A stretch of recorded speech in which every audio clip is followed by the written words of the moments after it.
Ladies and gentlemen, welcome back to the IESF Europe Regional Qualifiers. You're still with me, Arashi, and Burger Kim. So today we're gonna see once again big showdowns in the ladies division. Yesterday we saw a different variety of styles, man. We saw a defending style, we saw a comeback attempt, we saw all-out aggression from the beginning, and today I think it's only gonna ramp up, man, because the teams that are playing today, I think they've showed great aggression in the first day of the ladies scene. I don't see why today will be any different. I mean, it is going to be the final day that we will be seeing these ladies in the European regional qualifiers. So they got to give it their best and, of course, to be able to move forward, right? Like, we've seen spectacular performances from Turkey, from Belarus, these teams that you've seen yesterday. And will they continue their onslaught from yesterday? Speaking of yesterday, if you guys missed out, of course, we got you guys covered here. Let's take a look at these highlights, Arashi, on what went down yesterday. Okay, we're talking about explosive, opening up the female scene with, of course, a back-to-back 30-plus minute match. And I don't know, there's no way to kind of like go about this first two matches that we've seen against Belarus and Croatia, but there was just so many right and wrong decisions made from both sides. Like, I just don't know where to begin. And to think that it all ended in a 31-minute match, those can get really frustrating, right? But they managed to pull it through. And if you guys missed out, this was actually a match won by Belarus finally on the third match. It was a long struggle from Belarus. They kind of struggled to really end out the games, and Croatia just shows again that when it comes to defending, they kind of have a right mindset about it. But eventually, right, there's a reason why all of these teams, the majority of the teams, have been going for this aggressive style. You just have a lot more control over the game all the way from the beginning. And for Belarus, they figured instead of trying to go for an aggressive style, but going all in, having some risk when it comes to the late game, let's get some late game picks as well, because we know we can dominate the early game. And if we can dominate the early game, we can get our late game power spikes all the way in the mid game. And that is what they did for game number 3. And that was where they were able to get finally something more of a decisive victory against Croatia. But afterwards, when Turkey was in the picture, man, they're showing that they are a level above. They just knew exactly how to exploit all of the early weaknesses from the side of Croatia. And of course, there were setbacks. Of course, there were big moments here where Croatia were able to get a bit of an advantage, able to turn it back around. But in the end, Turkey made it seem almost inevitable that it's a matter of time before they fall through. And afterwards, after being treated to such an aggressive back and forth match, we are faced with Serbia and Ukraine, and that in itself was a crazy performance, man. Ukraine, we've been hyping up for a while now, and we've been talking about the crazy picks, and it shows up again. I mean, the Lunox shows up with a massive maniac in game number 1, just setting the tone completely. You know what? I was looking at that replay once again, and it completely caught me off guard because I thought, you know what? It's like 10 minutes, right? Like usually people would end it out in at least like less than 15, a little bit more than 10, but they ended it right there and then. And I just got so completely at a loss of words because I was just looking at the Newman on Blast, and then it just happened so fast. Like I remember the IGN, it was like Amaterasu diving in with the Order of Brilliance, and then everybody just got wiped out. Another maniac we see in the women's division. But now we're going to be seeing more, right? Let's take a look at the matches that we're going to be having here today. And if you guys don't want to miss out, be sure to take a screen cap, or of course, just stay tuned here at IESF for all of the MLBB action. So we're going to kickstart it off with, once again, Belarus going up against Ukraine in a BO3. And last but not the least, it is going to be Serbia versus Turkey for our final matchup of the day. There's this interesting stuff in the first match here. Belarus able to get early game dominance, but it's through these skirmishes, these big fights in the early game. Ukraine, I think we saw a bit more of an aggressive style, but not only in the neutral objectives, but even in the lanes, right? 1v1s, Ukraine were taking that all day, every day. Again and again, going for the solo kills, going for the solo or duo dives under turrets even. And they were able to take control over the game before it even goes to the neutral objectives. So there's a bit of a contrast there. And I gotta say, I'm a bit worried about Belarus because we saw that they were struggling to end games. We saw that there were moments where they kind of lost control over the game. That's why it became a bit of a back and forth. Whereas for Ukraine, it just seems like they're a lot more calculated and a lot more disciplined in how they're taking these Oh fights yeah. and what exactly they're looking for in the Land of Dawn to secure the early game victory. So I do feel like Ukraine is definitely the favorites here. If you just look at the data and just watch the tape. But of course, Belarus had time to adjust, and they showed again great adaptable mindsets when they were drafting out against Croatia. So maybe they can come up with something smart here, something intelligent to shut down that aggression from Ukraine. I think this is the question once again for Belarus, right? How to close the game properly, because they definitely know how to start the game. They know how to be explosive. Come on. You're playing a back-to-back 30-minute match, and you kickstarted those matches really strong. I mean, even up until the third game, Belarus was finally able to close it out much more cleaner than what they had in the first two matches yesterday. So hopefully for today, right, going up against a team like Ukraine, who can be as aggressive as they are, hopefully they can, find a way to close out the match if they do manage to get the dominance in the early game. But here's the thing, Arashi, what if they both are at par, right? Look, that's gonna be like the struggle for Belarus. Like, how do you manage in that type of situation? Because in the match that they've had yesterday against Croatia, it was really pretty much a snowball effect from start to finish. It was just a matter of how to close the game, right? So that was their only Mhm. problem. But today, you're going up against Ukraine. And again, Ukraine is a team that's no stranger to this skirmish-heavy style, and in no small fashion, these skirmishes are decided too by the laning situation, right? If you have teammates that are losing in the lanes, it's harder to start off that skirmish on the right foot. And honestly, considering the fact as well that the way that Belarus was able to really get at least as a victory is by going for late game picks. I mean, it makes sense, right? Late game picks are great in the late game. That's why they call it late game picks. But in the early game, right? Considering they're up against Ukraine, so now they're put in a tough spot. Do they want to go for early game picks to win early against Ukraine, but risk not being able to end it out later on? Or do they want to go for that late game mixed draft that they showed against Croatia, but then risk Ukraine taking over? Because we saw that when it comes to ending games, the wave management, the Lord utilization, Ukraine is absolutely on point with that. And they like having a strong EXP or a roamer that can really force Belarus perhaps to go for a fight where they really don't want to, right? Force them into these engagements where they're out of position and their backlines are always going to be under constant threat. I think for Ukraine, I think the with what they've shown yesterday, it was just a matter of choices again in the draft. So I think, when you narrow it down to situations like this, when, you've reached this point of the tournament, it's a matter of number one, winning the draft. Number two, how to put that draft into its full fruition. And we'll have to find that out in just a few more minutes. We're going to see the drafting phase come up. But for now, before the drafting phase starts, we have to take a look, of course, at the team that will be playing for Belarus once again. So let's take a look at their lineup here for today. It is Relax, I'm Mommy. And then you got two players here. I believe they have both the same names. But for their IGNs, of course, it's in their language. So we're gonna have to call it out based on the hero itself, so it does not get confusing.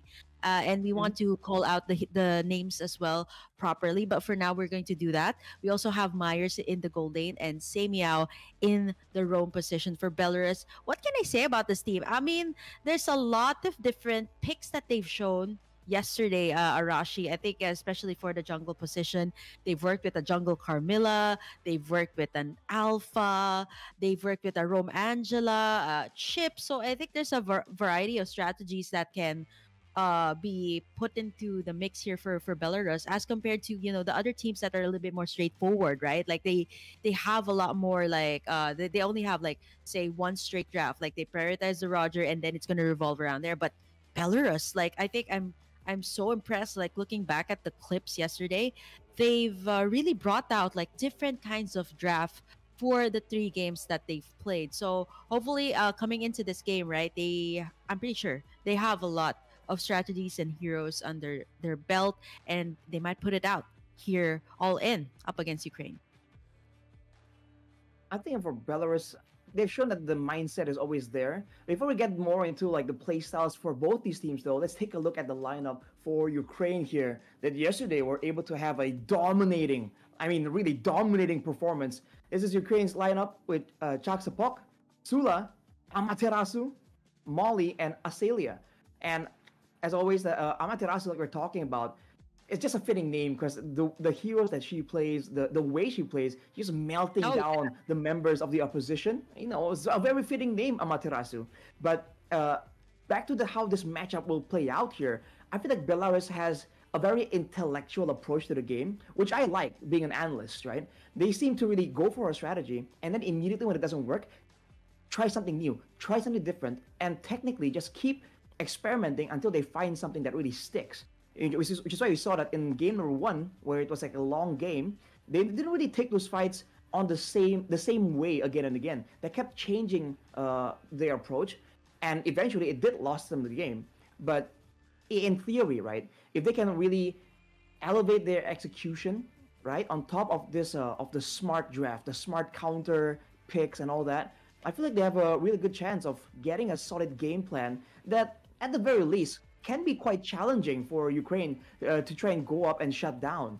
You know, and on the other hand, for Ukraine, I feel like they're just a bit more experienced. So when it comes to the execution, I feel like they themselves are very aware that they, I think, beat a lot of these other teams when it comes to the execution already.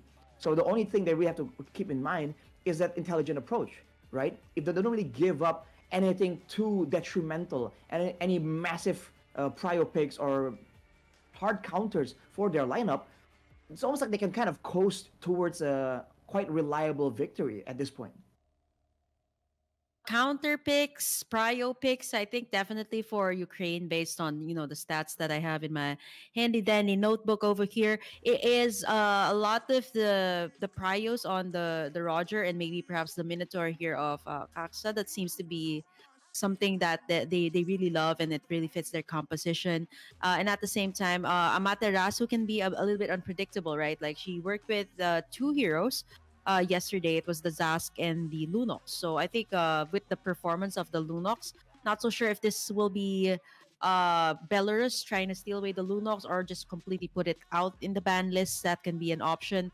But as for Belarus, right, again, there's a lot that they've played around with, especially after the 3 games. You can kind of see how spread out their draft is, spread out their hero pool is, which kind of will be something that they can take advantage of, especially, drafting up against Ukraine, knowing that Ukraine is a little bit more, textbookish. I would say they really go for more of the meta picks, which I really don't blame. If these heroes are in the meta, you guys are comfortable using it, and you can, I would say, use and abuse the hero as long as it's in the meta, as long as it's relevant in the patch, then go ahead and do so. And Ukraine seems to be that type of team, right? Whereas Belarus, they can pretty much mix it up, make a really nice recipe out of these this new combination that they can make, like 3 different games, 3 different types of hero combinations. So if they can manage to pull one of those recipes out up against Ukraine and it works, just keep on doing it. If it ain't broke, don't fix it. And at the same time, for Ukraine, don't hate the player, hate the game, right? If there is a meta, it's gonna be referred to as a meta for a reason. And if Ukraine can really abuse that meta and really get all these strong picks in the current patch, why not? Right? It's almost like a no-brainer. Like, there's no point in just giving it away to the side of Belarus because, as you mentioned, Kim, they do have a lot more flexibility, or at least they've shown a lot more flexibility. I feel like for now, we haven't really seen Ukraine really pushed to the brink, right? Really have with their backs against the walls. So technically, right now, we haven't really quite seen Ukraine's full potential.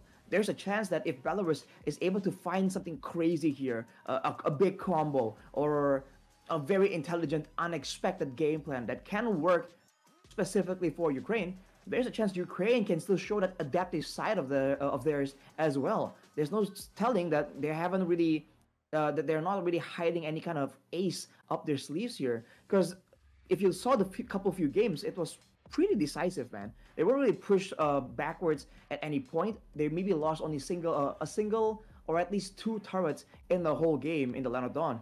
So I feel like we have to wait a bit longer, and I think that's where it gets a bit difficult for Belarus. Because if they want to try and watch the games and locate or figure out patterns here, how Ukraine plays around, technically they have to be prepared for like Ukraine's own adaptation, right? Because the hallmark of a great team in Mobile Legends is that adaptability. If you're only good at a single strat, I mean, Kim, you know this. You know, if you're only good at a single strat, A teams will one trick eventually hero, find a way. basically.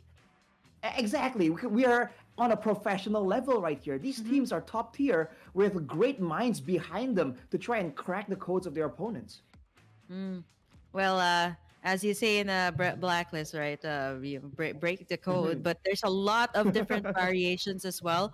I like to call it like variations of a combination. Say it's a strategy that say this team, let's say it's a combination of Belarus's strategy, right? And then Ukraine would steal that exact same strategy or exact same draft, but it can't exactly be the same, right? Because each hero can be played differently. I think we dived a little bit into this yesterday. Like, say if Ukraine kind of follows the draft pattern here of Belarus, they can actually make it different. Let's say the Ruby might actually work out differently here for Ukraine, right? Like it could be an aggressive Ruby, whereas Belarus maybe can have like a more defensive Ruby, right? Like there's like really different ways to play heroes, and I think it's all gonna boil down to the players. I think in particular the roamers here will be a big factor. Chip, I'm also thinking will be something that will be contested since this is something that is almost all the time on the ban list. If not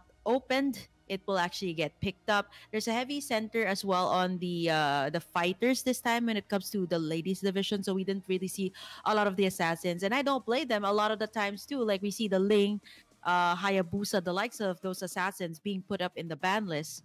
So Mhm. it just leaves the option for a different type of jungler. They go back to either fighter, insane amount of burst as well, the alpha that can get picked up. But here you are, ladies and gentlemen. We're gonna head straight into the draft here for Belarus and Ukraine. Belarus this time on the blue side, Ukraine on the red side. So Belarus will get the first pick. The Matilda and Zask immediately banned away. And as for Ukraine, it is going to be the Zushin. I think for Belarus, they can pretty much ban out anything that Ukraine has used or they think is a threat to them since Ukraine has been working on that straightforward kind of draft. So for Ukraine, I think they're forced to ban away some of these meta heroes as well because Belarus is on the blue side and has the first pick.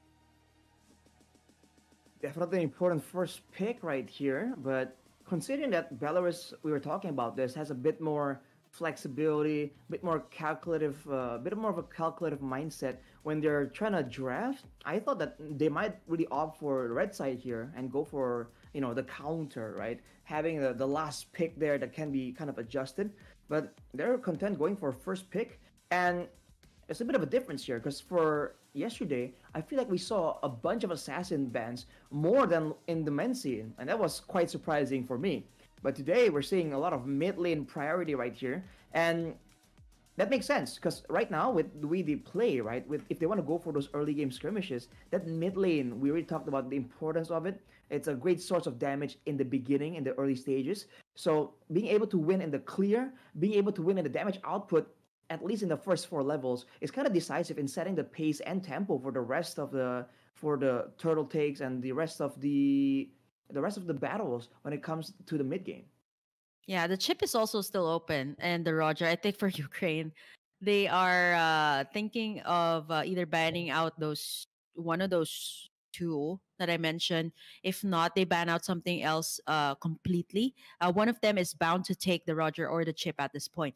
And I completely forgot about the assassins that sometimes are on the ban list. So it could be actually picked up here. So, speaking of the Hmm. assassins, we haven't seen so much of that yet. Relax, I'm mommy. Again, very flexible coming out from Belarus. The Roger is open here. It seemed to be a priority for Ukraine yesterday, so Belarus can start it up with that one since the chip is no longer open. But they actually opted to start with the Ruby here, going in for the crowd control. I think they're gearing up that, yeah, Ukraine will pick up the Roger here. I think maybe a Roger Valentina combination will come through based on how Ukraine has drafted in the previous games. So the Valentina to pick up the I am offended, the Roger as well, something that Sula has picked up in the previous games. Not unless they want to go for an XP lane, Terizla here for the taking, or maybe even Amaterasu's hero like the Lunox, since a lot of the mid lane heroes have been banned away already. if they want to go for the really aggressive level 2, then that could be an option. And that could be why this Lo Yi ban has additional benefits. So Mr. Kim calls out the Lunox. It does appear, but the high loss out of nowhere right here, I'm not quite sure where it's going. I technically it can still be flexed because we've seen the high loss Yeah, at least previously when it was in the meta. It can be really flexed around to the roam, the EXP technically, and occasionally I believe jungle. we did see it in the jungle as well. Exactly. Yeah. So for Belarus, they're showing a bit more flexibility because of that Ruby pick, but immediately after this Xborg is going to be a great pick for the immunity, right? For the ultimate Whoa. potential, for the denial Mhm. in the backline, but also to try and melt down this high loss.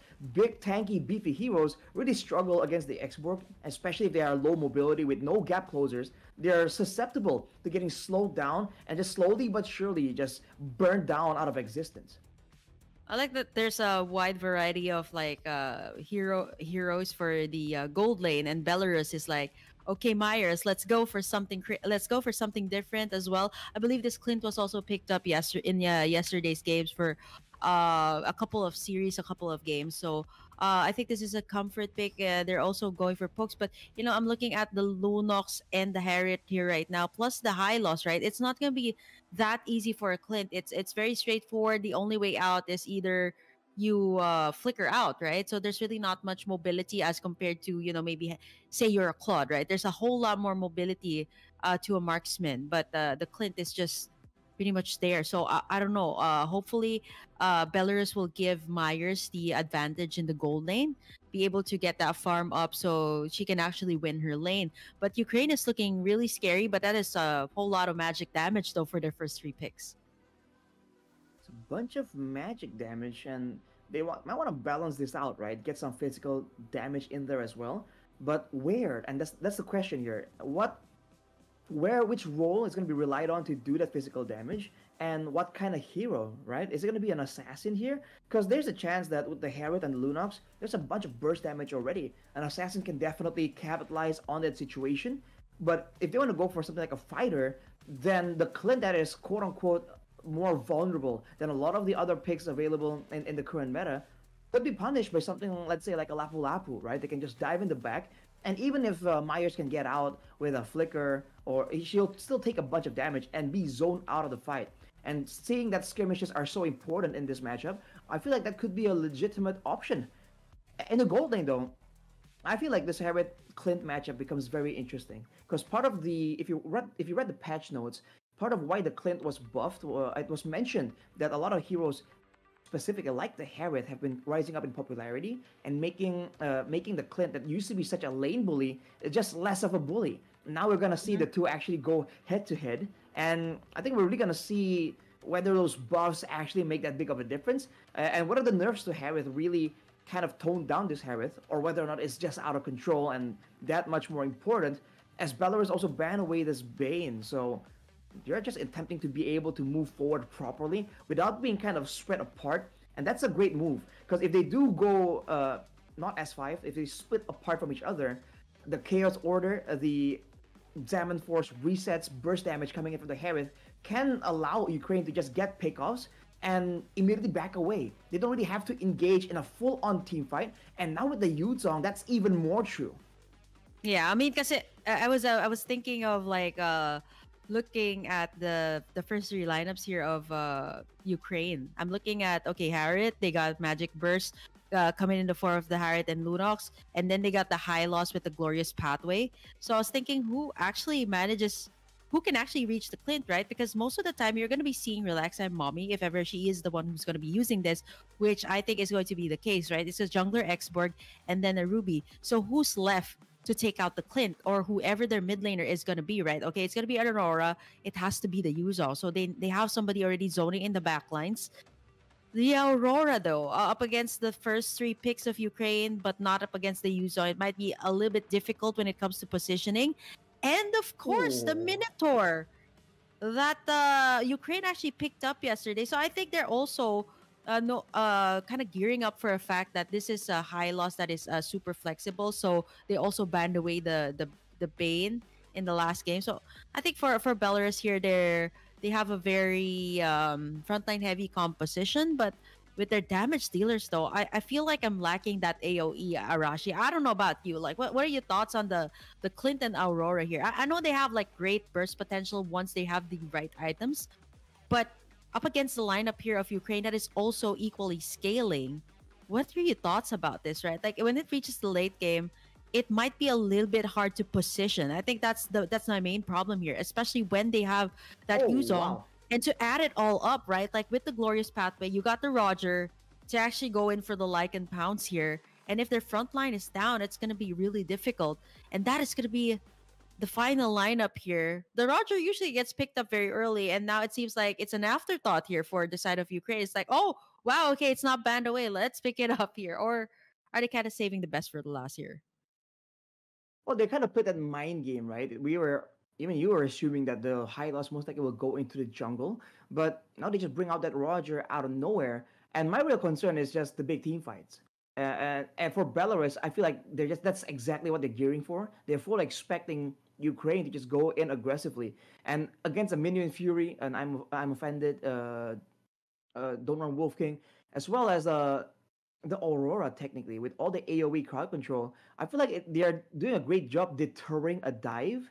But the problem is later on, the Yuzong will be able to still do a lot of damage, first of all. And even if they don't really win out in the fights, right? I mean, even if they don't really get bursted down the back line, it's still gonna force these the gold lane and the mid lane to just move back so much further out. And if they do so, then the front lines are susceptible to getting bursted down. And to make things worse for Belarus here, Ukraine has the Lunox, right? She does percentage max HP damage. So even if we see a full tank Minotaur or a full tank Ruby and with the X-Borg, the X-Borg is the only real one that can stay in the front in relative safety. Everyone else is susceptible to getting bursted down by the Harith, by the Lunox, and then secured immediately by the Roger. So if Belarus can get a combo, I feel like they have a great chance. But before we even go that far, we talked about the laning dominance coming in from Ukraine. They have a chance to try and use that already, all the way from the early game. And with later on the Glorious Pathway, there are so many ways for Ukraine to win out, burst people down, and then chase people down by slowing them and boosting their own movement speed. As we're seeing a lot of action already in the EXP lane, these Yuzongs we've seen in the past few days, man, have been absolutely menacing. Yeah, you know what? Molly's Yuzong has been respected even in the last series that they've played. And now it's actually Mm-hmm. open. She was the one who drew the first blood. And now all I can think of is Ukraine has the dominance in every single lane, right? Like if you think about it, Harriet, Clint, I would say Pokes can get like 50-50 down bot, but here we see Say Meow right now getting a lot of the damage here coming out from Amaterasu. And now it's going to be a clapback here from the side of Belarus. It is going to be a double kill picked up here by the Ruby joining in the party. Combine it with the last Insanity, Arashi. Belarus just kind of punish the overzealousness of Ukraine to try and force out the team fight there. It could have been Say Meow, but then she was just kind of baiting them out to come closer. As Relax and Mommy says that I have the last Insanity, I can go for it. The Ruby has the backup, and they just fell for that trap. And initially, it looks really good for Ukraine. They were able to actually set a trap in the bushes and try to get a pick off before the turtle spawns. It's textbook early game play, but at the same time, they really weren't respecting the fact that the rotations were coming. And look at this trade on the bottom side, Myers. Yep, Relax and Mommy goes in again for the last Insanity, and with Myers not being able to escape that one. No minion waves in, plus the Zaman force was up, and now Belarus, they're going to try to fight back here, but they just don't have the numbers right now. And it's going to be deadly to kind of fight right before the next turtle here. So they're going to wait for Myers to be back up. But Belarus, so far, they have started out real strong. Not yet that far of a gold lead because we have yet to tell. No first turtles as of the moment. But Belarus has been containing Ukraine so far. They're containing Ukraine due to the fact that they have all that combo. If Ukraine really wants to get an advantage, they need to do so when they know exactly where Belarus is. Because on a 1v1, a 2v2, and to a degree, I think even a 3v3, Ukraine will definitely have the lead, the advantage. But once it becomes, even in the 3v3 though, it becomes a bit sketchy. And if Belarus are able to lend their spells, if Ukraine doesn't change up how they approach these fights in a straightforward nature, just chasing someone down like that, it's going to be quite fatal for them. But look at this play though. Relax Mommy taking a lot of attention. Relax. She is Mommy, but now she can't relax. Oh no! Backside, you got the Ruby defending. Relax, Mommy, but Amaterasu a little bit too deep there. She does get the double. And now here comes Molly and the rest of the gang. Will they be able to punish Semiao and the Vexana? Unfortunately, she does survive with a slither of HP. I actually got confused there for a while. It's actually the Aurora there. My bad. It's the Aurora. Yeah. Technically, it's even worse than the Vexana. Yeah, it actually has the same color. So for a while, I got confused there. I was so busy looking at the team fight. Man, Belarus, this time Ukraine has the answers. They are on the 2K gold lead right now. And they've been executing their team fights pretty well. A little bit more calculated this time. Well, they also were able to find a more decisive play due to the levels, right? The big ultimates and the item power spikes as well. Amaterasu 1v2, her brilliance orders out. Absolute menace here with the outplay potential. But now she has no ultimate technically, and she is also quite low. But with the sustain, this is the power of that Lunox, man. It's still so much staying power, and they immediately go for the turtle, and Belarus was taking it, but at what cost? Yep, it is going to be Relax Time Mommy. Going to be securing in that turtle with the retribution. And they're not going to go for more here, knowing that Ukraine can definitely burst them down. You can start to see that coming out from Amaterasu and Acelia. But now we see the purple buff.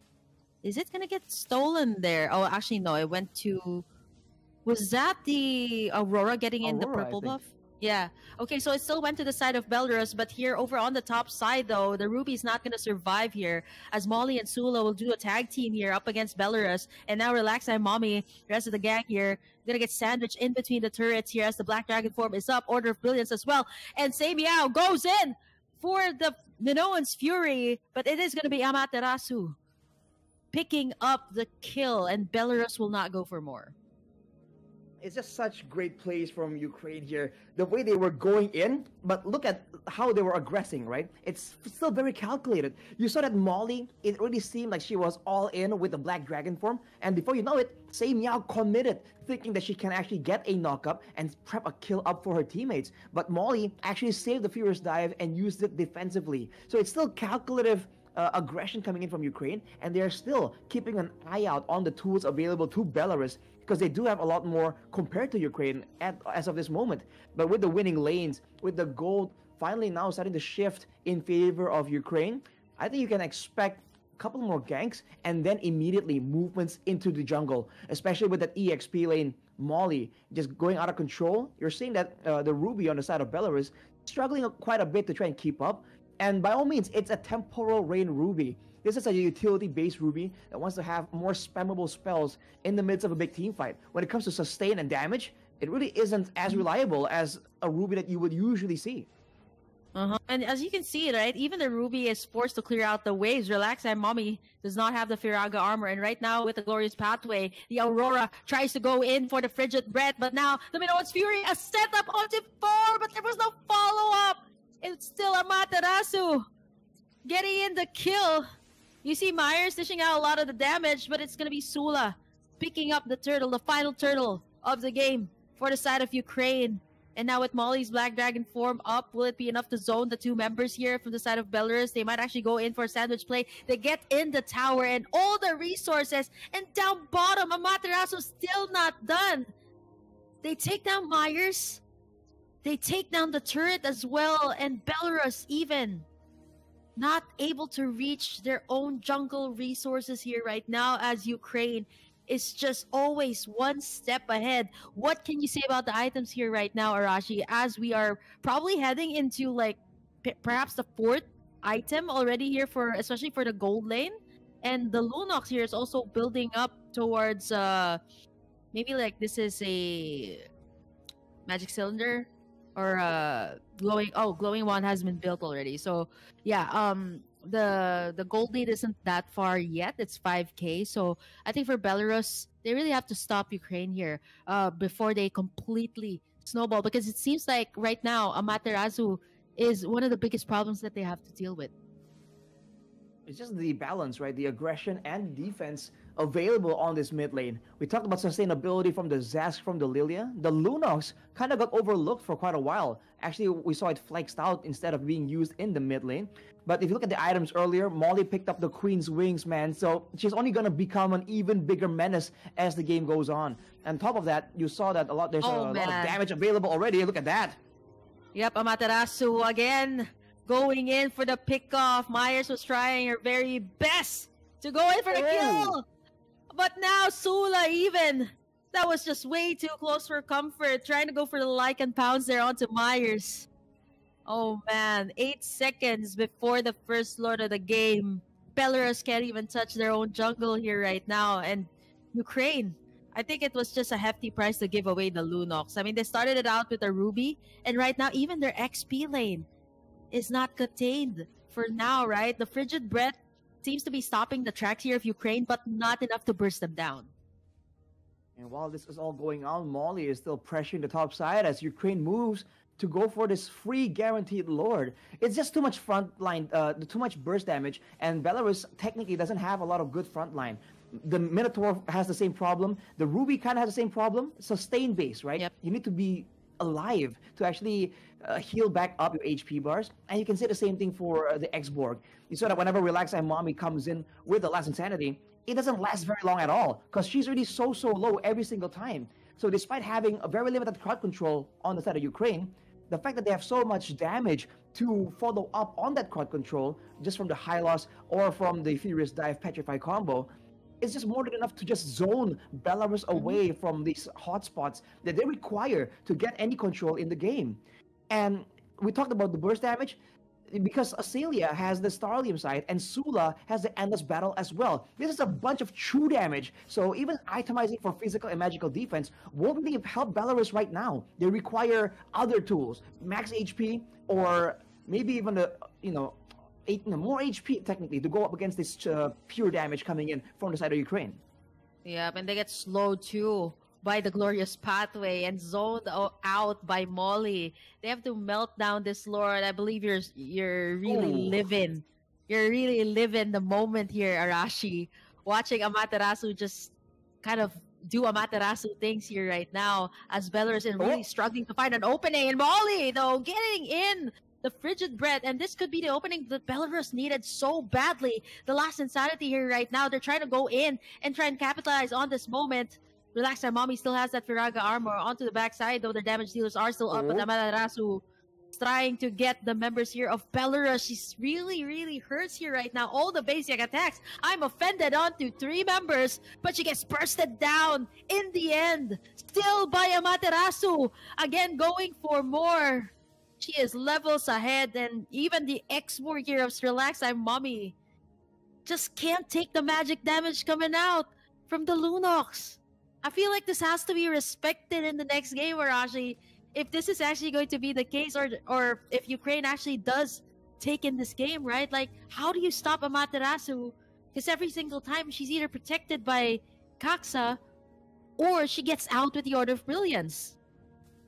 And look at the positioning of Amaterasu as well in these fights. Even there, she is so good at just slipping away out of vision and then showing up again when you least expect it.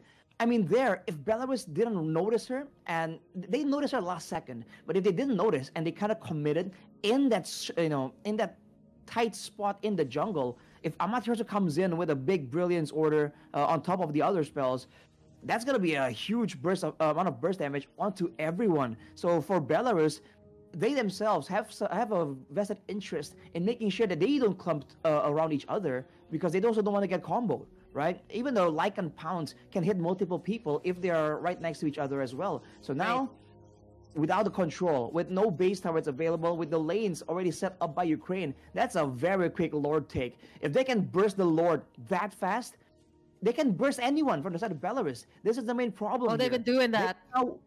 Exactly. They can now wait just for that late game play, but Maya's is level 12, right? With not a lot of, and losing still when it comes to that gold income. So no real items available just yet to really match out. And if they're really going to have to use a bunch of these spells right here to deal with the Lord, I think Ukraine will definitely not let that go unpunished.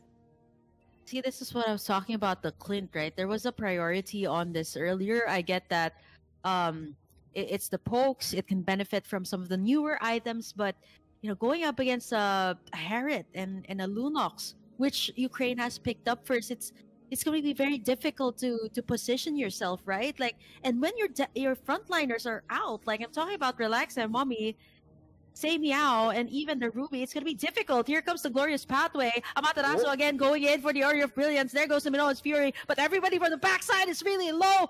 Amaterasu still unstoppable at this point, going for a double, possibly a triple here, and going for a possible Maniac as Sula stops it. They lock in the base and take game number 1. they just completely wipe out the whole team from Belarus right there. Like I said, they were just forced to try and put their attention on the Lord. And when it happens, you saw how decisive Ukraine was. They were just waiting on the wings. Like, okay, when is it? Is it now? Is it now? The moment they saw that vulnerability, they just go at it. And despite the fact that Belarus were kind of gearing up, were kind of preparing for that fight, I think Ukraine did a great job kind of misleading them. More on that later as we take a look at the highlights from the beginning. And you saw that initially, when Ukraine walk in together and they get comboed, it's a lot more difficult. But look at these fights. They're funneling members one by one to try and salvage a bad situation from the side of Belarus. And it's just not possible. Right here, you see again one more weakness from the side of Belarus. The fact that they already got a single pickoff and they were trying to go for a fight, but they were unable to force Ukraine to stay and commit to this fight. They just walked out casually almost as Amaterasu comes in for the flank, and that threat kind of forces the members of Belarus to back away. And even if they want to try and punish Amaterasu on the Lunox, the invulnerability from the Brilliance Order allows her to just get out of it. So it's a lose-lose. They can't focus the Lunox, and they can't pursue the fight any longer. And because they're stuck in limbo, that's where Ukraine can go for some burst damage, hang back, wait for the cooldowns, and burst once more. And even a single attempt at just bursting someone down is already so much damage, let alone 2 or 3 times.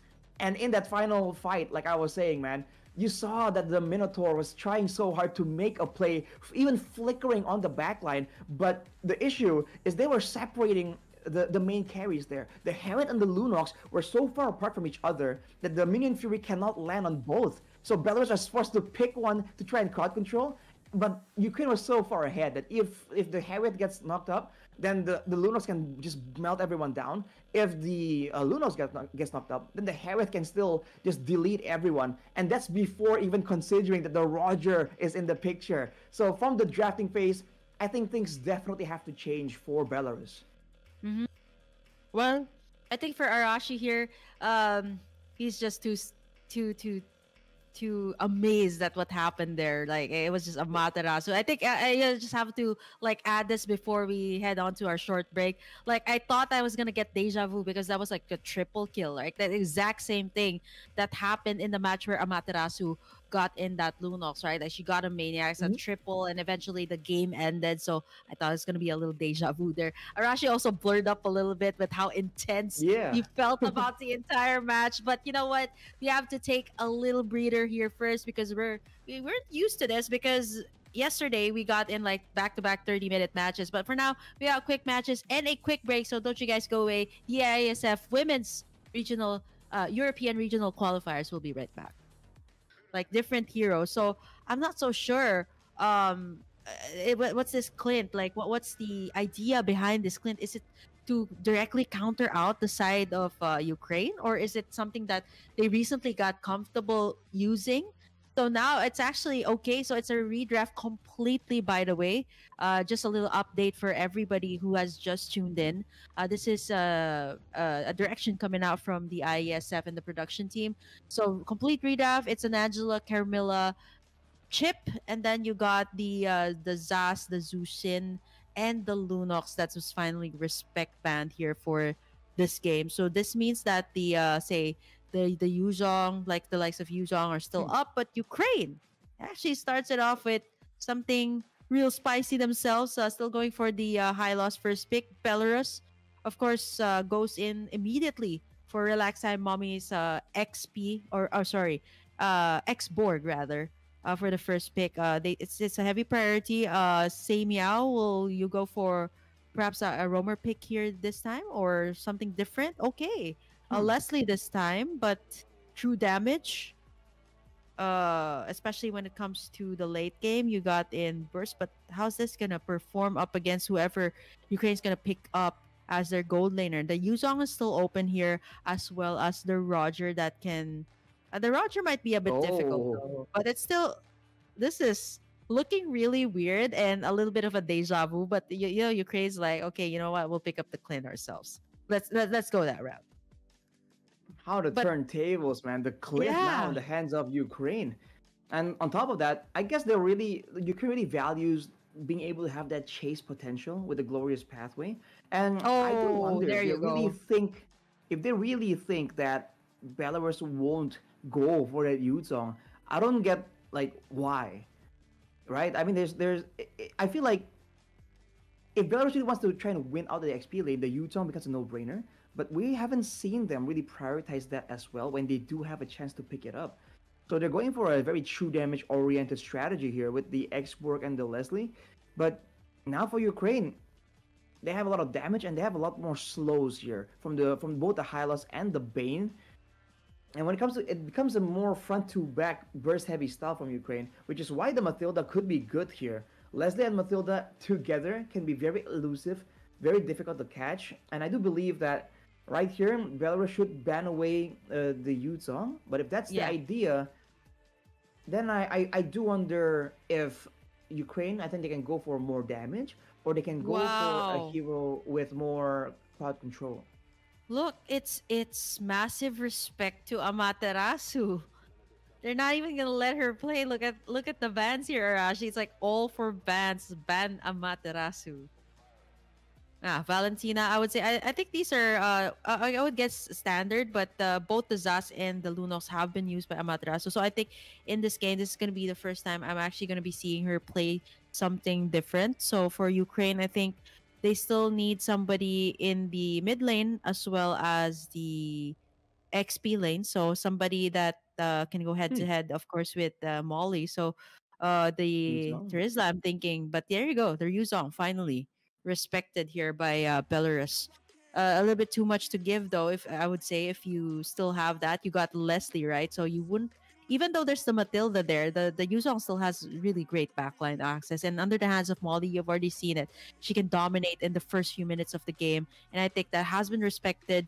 Ukraine here, if they ban out more mid laners here, that means both these sides will actually be at a contest for mid lane power. So nobody has revealed their cards just yet. I think for Ukraine, they are kind of debating should they take away XP lane or the mid lane. I think at this point they are just going for options that Belarus has actually what Belarus has actually picked up in the previous matches and even in the previous draft. So they're actually taking away the Odette as well, which leaves the option of when you're talking about the mid laners right now, Lilia, Savior, these are still open if you want to go for the global presence. I think it's going to be a little bit more difficult for the Savior, though, to be on the side of Ukraine since there's, dive setting potentials here with the Matilda as well as the Export.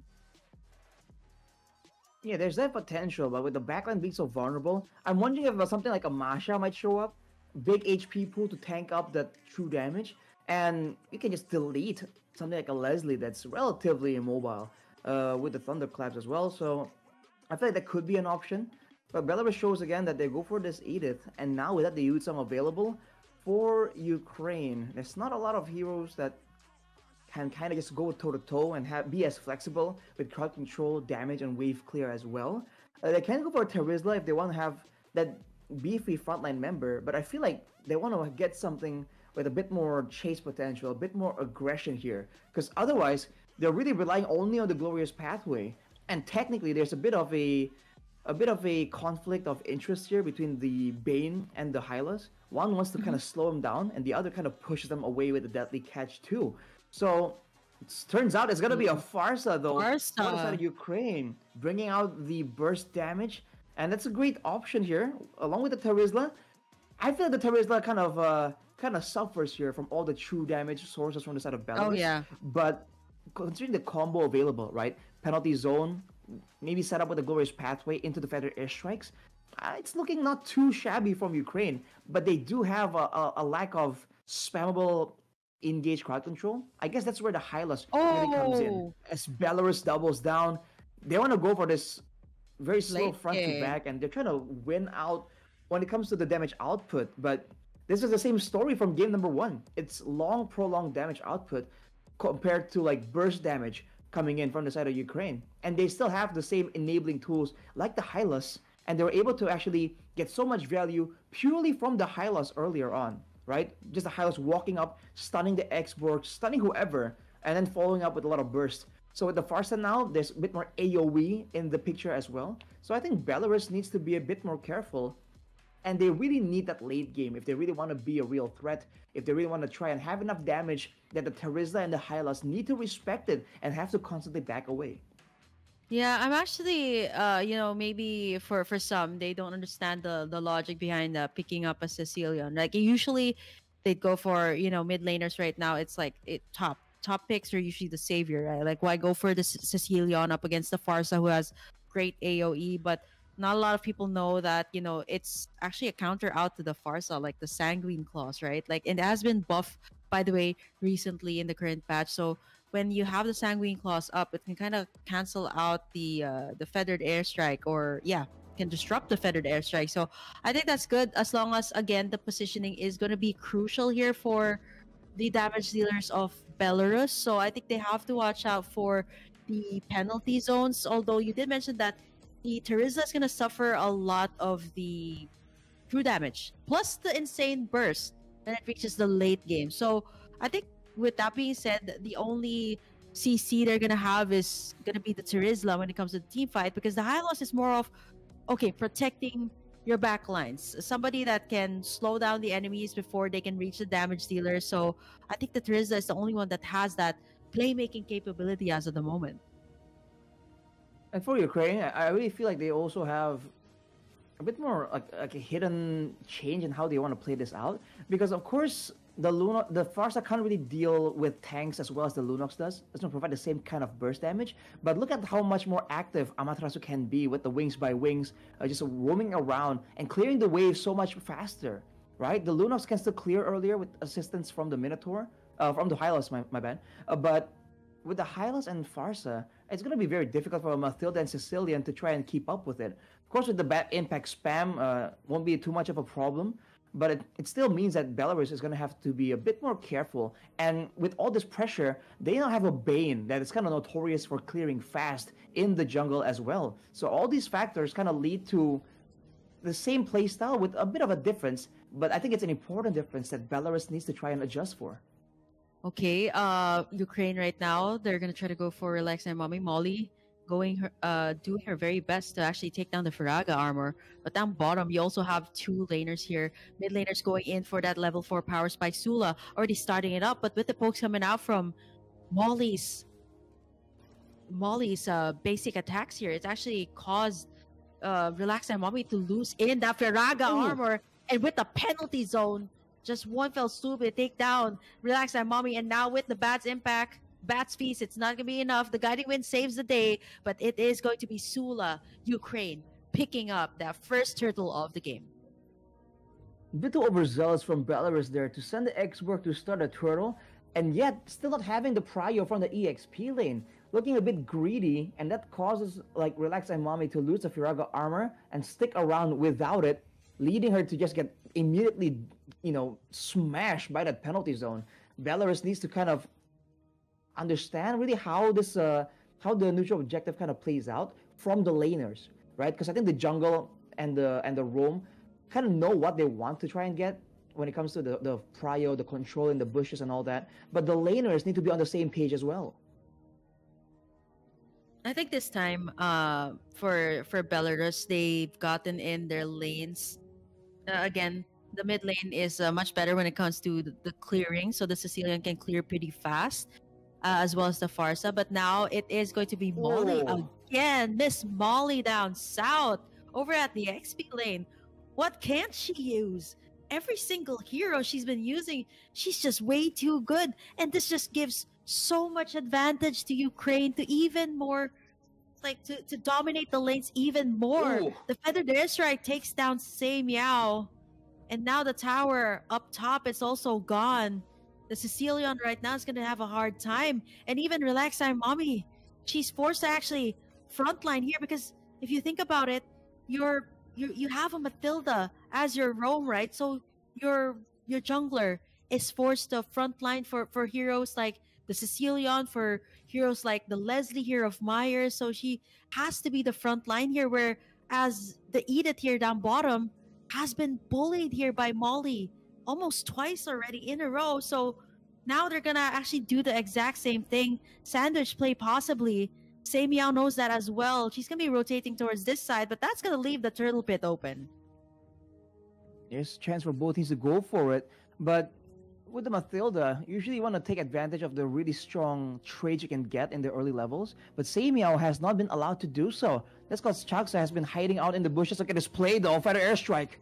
Yep, with the glorious pathway, it's gonna slow everybody down, and now the Sicilian, with the Bat's impact, gonna be able to survive a little bit. Molly down the back, trying to take down Myers, still survives for a little bit as the rest of the members of Belarus forced to back away. They actually did a little switch up here already, Arashi. 5 minutes in, and you get that switch up.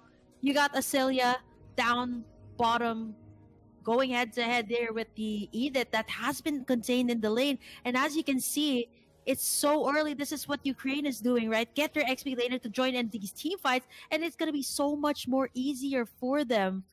So many resources, so many flickers, and even the mobilities being burned down just to chase away Belarus. And even under their own turrets, they can't even get near. And now Molly, now taking a brunt of the damage, she's not going to go for more as Belarus again gives away 2 turtles, and their mid tower is gone. So is their top. So the lane dominance that we've been talking about, it hasn't been fixed, but the clear is much better, I would say, in the mid.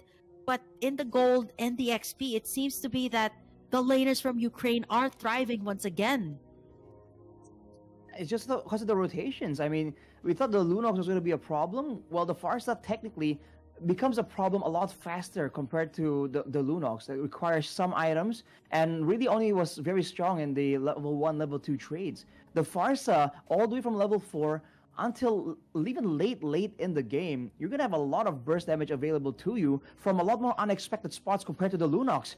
You see this is Edith forced to back away. Looking at the items here, only Berserker's Fury completed for Myers, as opposed to the Endless Battle that gives Acelia a lot more mana to work with and still gives her a bit extra sustain and burst damage, as now Say Meow might fall victim here. Molly's waiting for her. Yep, the Sicilian here hasn't been able to, not even going into like the second item here right now, as Molly gonna go in for the penalty zone again with the Circling Eagle from Say Meow. Gonna get taken down there by Molly. She's suffering a little bit of the damage here coming out from the Bat's impact and the Bat's feast. But there you have it. Again, Ukraine goes for the exact same thing, taking turrets after turrets, objectives after objectives, and even their own jungle camps by the 7-minute mark. Relax Time Mommy isn't able to farm anymore. She's like 2 levels below Sula right now, going straight for the turtle. Gets in the last one for Ukraine. They get the turret down bot.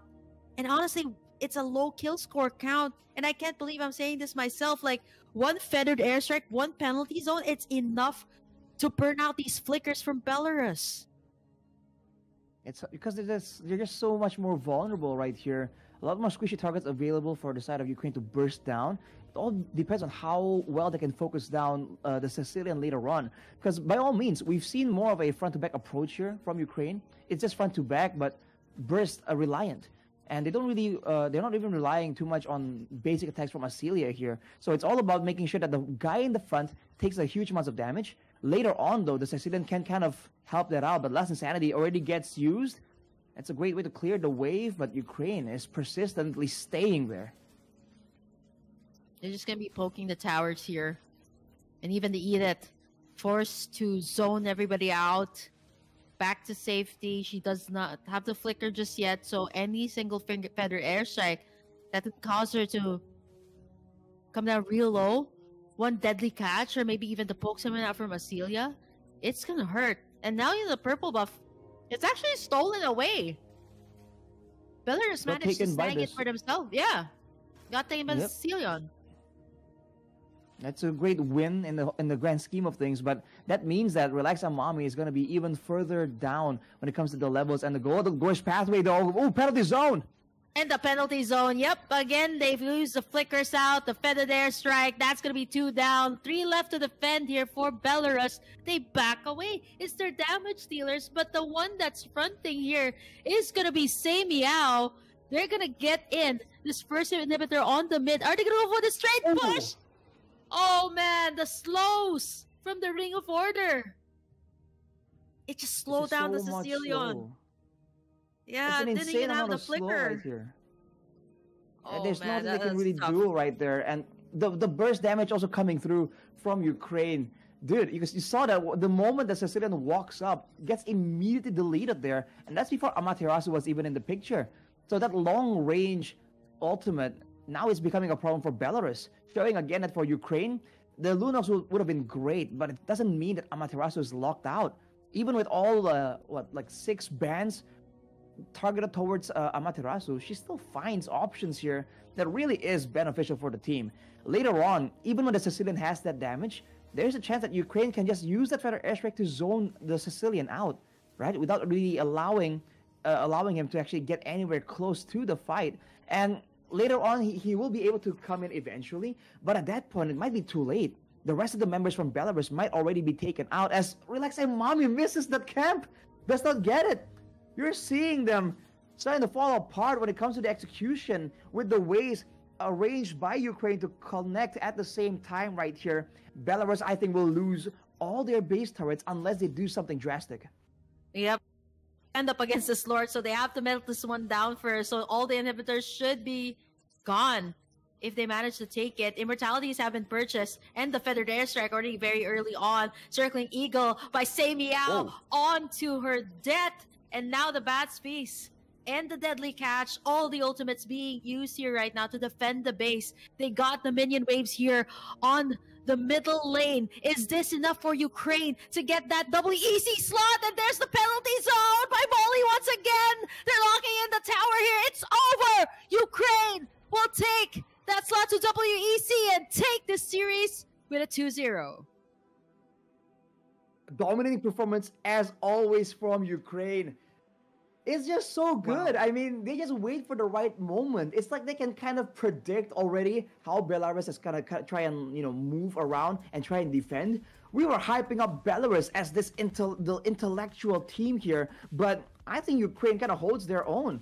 The way they play these fights, they can predict exactly how Belarus will respond to a penalty zone, how they'll respond to just the 4 heroes walking up. And right here, there are moments like this where the Sicilian is all the way in front, and that's because he's required to clear the waves, but at the same time, there's no front line that's available to try and tank that initial aggression. It was only the X-Borg, and to be fair, has the Firaga armor, but it was just too difficult because she was so behind there because of the pressure that a feather airstrike or 2 empowered basic attacks from the Clint will just completely delete the armor.